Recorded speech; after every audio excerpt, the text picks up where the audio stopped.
In this episode, once again, we speak to the amazing Amber Sabri. Amber Sabri started a career working for well-known brands that operated in a state of neutrality when it came to presenting themselves in the media. As a South Asian woman, she knew firsthand what it was like to feel like to be underrepresented in the world around her. As she grew as a publicist, she learned the power of that she had and her expertise and realized that she didn't have to represent the brands that didn't care about who she was as a woman of color. At the age of 23, she quit her job to freelance in search for a place that allowed her to work with brands that felt meaningful to her. And just before turning 24, October 2021, she launched as her PR, where her desire is to support those who feel underrepresented become her top priority. She's taken a leap of faith. Amber has grown her business into a fully functioning agency and now works with buddy entrepreneurs to get their own businesses off the ground. And today we're speaking to Amber about how to beat the imposter syndrome. Let's find out. And remember, if you want to upgrade your money mindset, then click on the link www.millionairefoundations.com and watch my free training.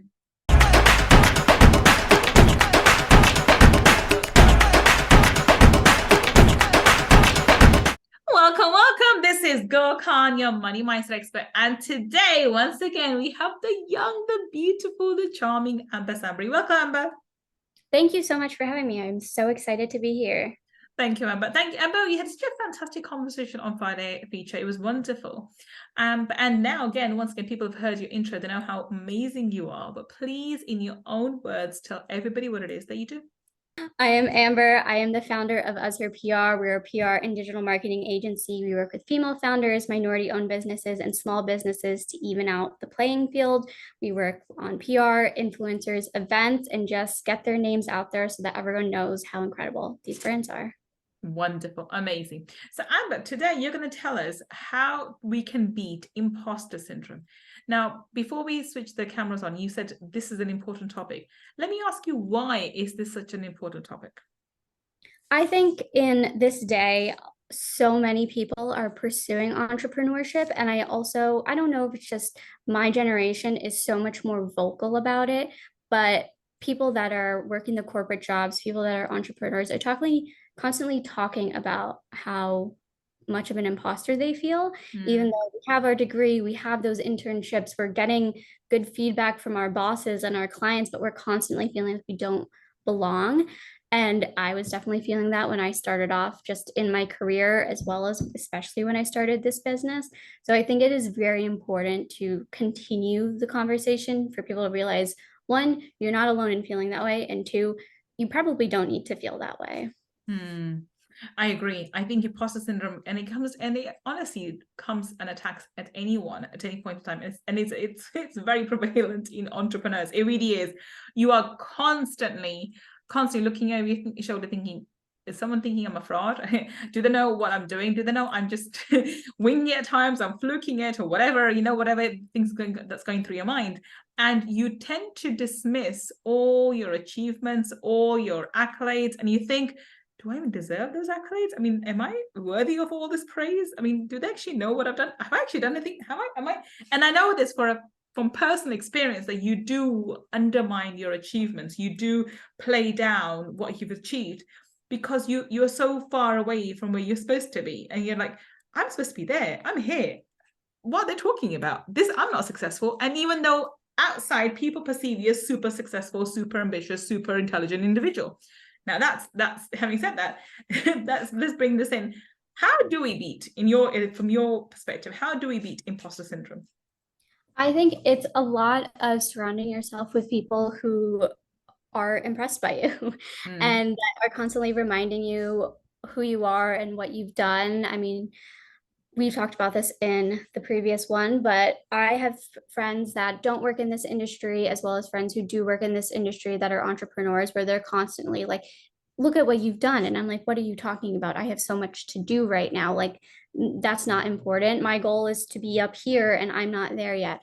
I think having people that kind of ground you a little, because especially as an entrepreneur, you're constantly focused on hitting that sales goal, hitting that revenue goal, hitting whatever that goal is. It's normally 20 steps ahead, and maybe you're 5 steps on that path, but you're kind of forgetting, hey, I hit all 5 of those steps ahead of time. You're just so focused on that goal that you forget that there's so many things that have gotten you to where you currently are, where that goal is achievable. So having people in your circle that constantly remind you, that is one way that really helps me beat the imposter syndrome and remind me like you have achieved stuff and you deserve to acknowledge that. It's not just like some random thing that you did. You worked for it, you earned it, and everything. I totally agree. I think this is so important. You have to surround yourself with people who support you, whether they're other entrepreneurs or your peers, your family members, your friends, whoever they are. You do need to have people who support your endeavors, who are there to cheer you on, and who will not look down upon you when you fumble. And by the way, as an entrepreneur, let's be very clear: you're gonna fumble. If you think you're not gonna fail as an entrepreneur, you are kidding yourself. Don't come into this game. You have to fail. I always say you fail yourself to the top. There's no way around it, because that's the biggest learning experience you get will be from your down moments, from your failures, so perceived failures, or the ones you think are your failures. So therefore, you need to surround yourself with people who can support you, who can help you to elevate you to come out of that in a slump at times. But what else do you think is one of the biggest ways for us to beat an imposter syndrome? I've found it really helpful. I've connected with a mentor when I was about 3 or 4 months into starting my agency. She put out like an entrepreneur fund, giving a consultation, giving some money to help someone get their business off the ground. With her consultation, she helped me so much. She was in a very similar boat where she had a podcast PR agency, and she kind of gave me her perspective. She was roughly 3 years ahead of where I was, and we had similar paths. She was focused more on podcasts. I focused kind of just on everything in the PR realm. And it was very helpful to hear her journey because I mean, from just the outside looking in, she's incredible. She's built such an incredible agency. She's trademarked the podcast tour. She's just built out so much. And everyone, you can just look at it. You're like, she is super successful. But then hearing straight from her of like, okay, well, I was charging this much and I probably wasn't. You're on the similar path that I was at that point. This is what I did. And just kind of giving her perspective was really helpful. So now with me, if I speak to anyone who's like an intern or thinking of starting an agency, I'm very transparent. I tell them this is where I failed, but this is where I ended up. This is how I got there. Having people that have similar journeys who are open to sharing their experiences and are not seeing you as competition makes a world of a difference, because in this world, there's so many people out there. Obviously, we're going to have overlap, but it doesn't mean that we can't collaborate and work together and support each other. So, in addition to support, having people that just support you organically, that are your friends, your family, your peers, it's also very great to have people that maybe they're not like in your close circle, but there are people you can lean on and they can give perspective. That helps so much more, because after that conversation with her, I just had a whole boost of confidence. I knew exactly what I needed to do. I was like, you know what? I was thinking about doing this. I'm going to do it. I was thinking about hiring a part-time assistant. I did it. And because of that, my agency grew so much more. Had I not had that conversation, I probably would have put it off for another 6 to 8 months. I think this is one of the things that we talk about quite a lot on this podcast. Surround yourself with mentors. You need to have a mentor who can show you on the way, and they don't have to be like some rock star who's like 100 steps away from you. The best mentors are those who are just a few steps ahead of you, who are 2, 3, 4, 5 years ahead of you. So they are, your pains that you're going through are very present, because they've recently experienced it. They've gone through that, so they can guide you in a much better, closer way than somebody who, like Tony Robbins, who's been successful for the last 30 years or so. So you need mentors who can support you along the way. And this is where, again, we're going back to the other idea. If you are someone who's supporting working as a coach, or you're working as a mentor, you don't have to have everything. You don't have to have everything in order. You just have to be a few steps ahead of the people you're supporting, because you are going to bring a lot more to the table than someone who's 10 or 15 or 20 steps ahead. Someone's making 9 figures, they're not going to be the kind of mentor that you need when you're first starting out. You need someone who's just slightly above you, who can help you and guide you to get to those multi-6 and eventually 7 figures. I think that's more important than somebody hitting 8 or 9 and not being available to support you on the way. Exactly. So I think mentors is absolutely essential. And I think it cuts your learning dramatically if you surround yourself with mentors. Now, Has dealing with your imposter syndrome helped to develop your business? So, what's the positive aspect of being able to deal with this? I think the imposter syndrome has kind of helped me in the sense of I don't take a lot of my business decisions too seriously. I think when you first get into it, you think everything is such a big deal. Like, should I invest in this? Should I do that? Should I do that? With my imposter syndrome, sometimes I'm like, well, that's not a big deal. I'm not really making that much money. Who cares? Let's give it a shot. So I think kind of just pretending like what I'm doing is not that big of a deal has helped me in actually making the jump, because when you think about it too much and you put too much weight on a lot of your business decisions, that's when you hesitate. Not hesitating has been such a big help. I'm such a type A planner that it hurts me a lot to not think things through, but having been able to just brush it all off, go with whatever I feel like with my gut, my agency has grown so much just from that. So isn't that wonderful? When you don't let imposter syndrome influence how you deal with your business, and you have tools and strategies to deal with it, you're able to be more playful and be more relaxed on business and in your business decisions. I found that to be the case in my business as well, because when you take things too seriously, you stress out, and when you stress out, your cortisol levels go up, and when your cortisol levels go up, you don't make the best decisions. Simple as that.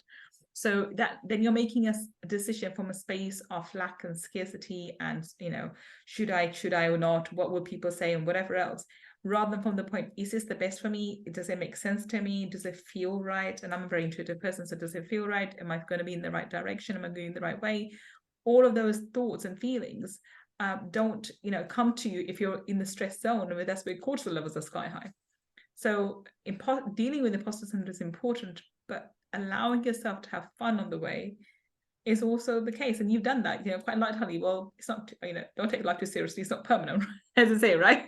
So, I mean, at the end of the day, you have to make decisions, and those people who take forever to make decisions get left behind. You have to make a decision, good or bad. And sometimes I can't remember who this quote is by. I wish I could, I could credit them for it. They said, I always make the decision and then I'll make sure it's right in the end. So they make the decision first, and then they figure out it's going to be right or wrong, and then they'll make it right. Because it is. Every decision is right. If you made it, it's just right, because the outcome is an outcome. It's good or bad or ugly based on your perception of it or how you view it. Because even if something doesn't work out based on your decision, it's a lesson learned, and you come back stronger and better. Exactly. I actually just read something very similar where like every decision you make is the right decision, because whether it was a failure in the sense of, oh, we didn't make that much money, it took one other option off the table for you to figure out what is the actual right decision. Exactly. Every decision you make is the right decision. You wouldn't have made it if it wasn't right. Exactly. And you need to go with that ideology, because people get stuck in this, and they blame procrastination, but I think it's the fear of making decisions all the time. Like, should I do this way? Should I go this way? What is the way to do? You have to make a decision and get good at making decisions quickly, and then dealing with whatever outcomes are afterwards. And you can always rectify the outcomes afterwards. You just deal with them as they come. And as an entrepreneur, you have to get used to the roller coaster rides, right? There's no way around it. What advice do you have for someone who's, is like you, is a high achiever, and is seen to be this amazing, and we touched upon this on Friday Feature as well, is seen to be this amazing entrepreneur, and they have their everything together, and they are, they're multitasking all these things, and they are fabulous. But inside, they're like, oh shoot, I have no one to talk to. Everyone thinks I'm amazing.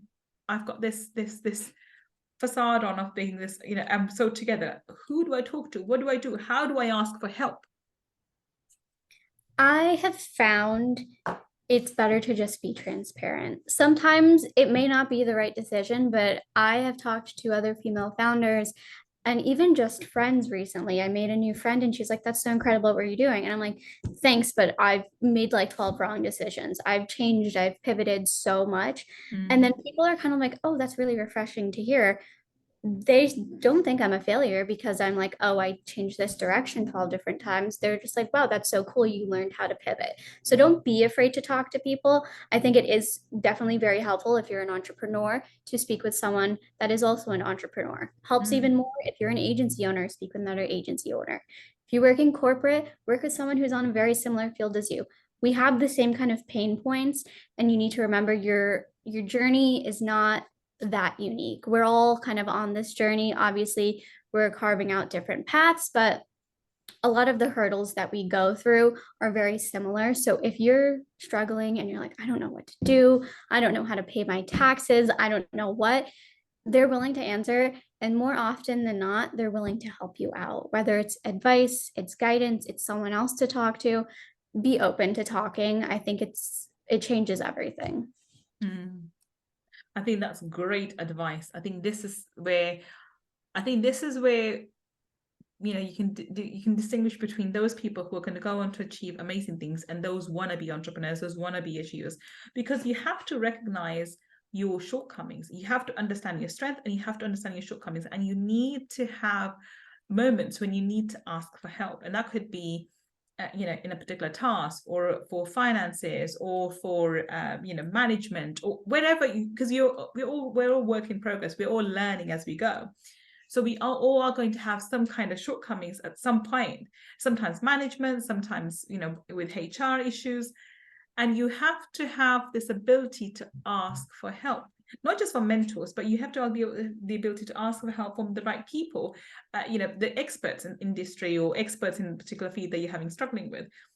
And you don't necessarily have to pay them, monthly fee to be a mentor, but you can pay them for advice, legal advice or something else. It's so essential that you have this ability to recognize when you need help and seek out the right help at the right time, and without having any embarrassment attached to it, without having the shame factor attached to it, like, oh, am I failing if I can't make this decision, am I failing if I don't know the answer to this? You don't have all the answers. I think understanding the fact that you don't have to have all the answers, but you still can be amazing, and not allow imposter syndrome to say, well, see, another thing you don't know. You don't know anything. Exactly. You could talk to the top dog, the person who's making 9, 10 figures. They are going to talk to you if you were to ask them anything. They're transparent about their shortcomings. They're like, yeah, I messed that up, but here I am now. So if you're self-aware that you have, oh, I'm not good at this, I'm not good at that, I don't know how to do this, ask someone. The reason I figured out how to do my taxes, how to just make sure I'm setting enough aside for my taxes, how to do sales leads and everything like that is because I've asked people. I've asked, and a lot of times it's my brother because he is just like kind of my guiding person. He's kind of my voice of reason. I'm like, what am I doing? He's like, just do this. He'll Google it for me. He's like, this is what you need to do. So if you just ask someone for help, could be the dumbest question ever, but it really is. There's no dumb questions because sometimes you just need that reassurance. And sometimes you just need reassurance from someone that they also had that question 3 years ago when they were in your spot. There are really no dumb questions. Just ask for help. It's only going to hurt you if you don't.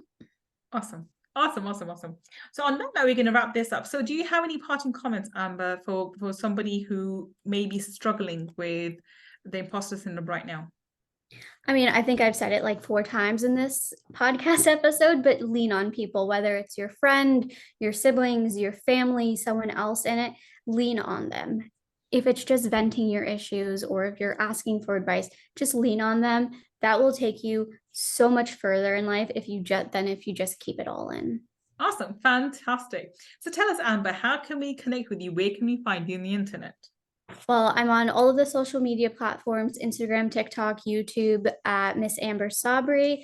My agency has an Instagram. We are Azhar Public Relations, AZHAR, as well as our website if you want to work with us. And yeah, my DMs are always open. I'm always open to giving advice. So if you have anything, shoot me a DM. Fantastic. So if you're listening to us on the podcast, the links that Emma just mentioned will be on the show notes. And if you're watching us on YouTube, then down below in the description section, we'll have all the links that Amber has just mentioned. Do check her out and see how she can help you to build your better business. Thank you so much, Amber. It's been a pleasure talking to you. Thank you for coming today. And thank you so much for having me. And thank you for listening to me and Amber today on Wednesdays of Money Talkies. I will be back with another amazing guest, finding out how you and I can build a better business. Until the next time, this is Gull signing off. Take care and bye for now.